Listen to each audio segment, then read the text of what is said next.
How do you become a follower of Jesus Christ? How do you come to Jesus? Sometimes people have what we call a come to Jesus moment.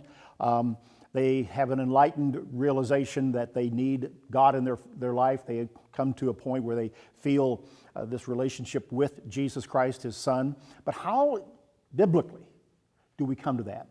We've been asked that question here on Beyond Today. Frankly, it's a long-standing question that every disciple of Jesus Christ must come to understand and to answer. I want to take you in this episode that answers this question, to Matthew chapter 11 and begin reading to you in verse 28, to another statement made by Jesus that helps us to piece together an answer to this question: how do we come to Jesus and follow Him and become a disciple? Christ was speaking here in Matthew chapter 11, beginning in verse 28. He makes a wonderful statement. "Come to me, all you who labor and are heavy laden, and I will give you rest. Take my yoke upon you and learn from me, for I am gentle and lowly in heart, and you will find rest for your souls.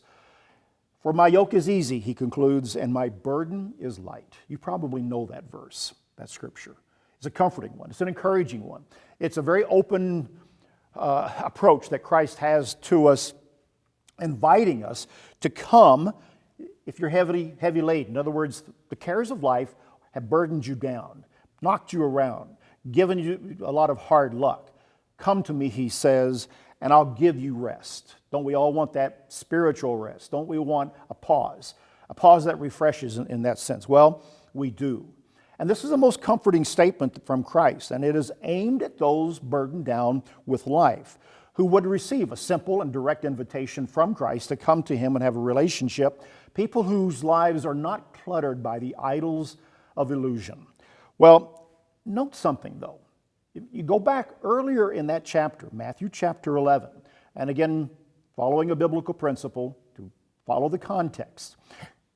The context also includes in that Christ's denouncement of people in the cities of Chorazin and Bethsaida, saying, "Woe to those in those cities, because they rejected His message." They wouldn't come to Jesus, and He likened them to the same fate that befell Sodom and Gomorrah.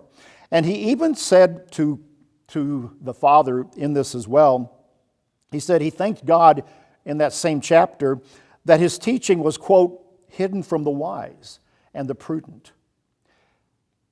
Imagine Christ saying to God, "Thank you that my message is hidden from the wise and the prudent." Interesting. Again, people who are too busy for the gospel, too busy for Christ, too busy to obey. And yet there's something working here, and yet Jesus then says, "Come to me, all you who are heavy and heavy laden, and I'll give you rest." Christ wants us to come to Him. But in this chapter, we're finding also something else to this picture, which will lead us to an answer, that Christ's message, God's message, is hidden. And that just like the cities of Chorazin and Bethsaida, not everybody is listening.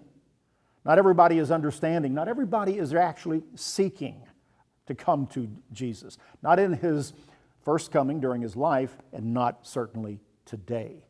That has to be understood at the heart of the answer to this question: how do we come to Jesus? And how do we follow Him? What Christ said, "Come who are heavy laden, and those who are burdened down," is an inviting message. But we have to understand exactly what we are asked to do in return for that very grace that God gives to us.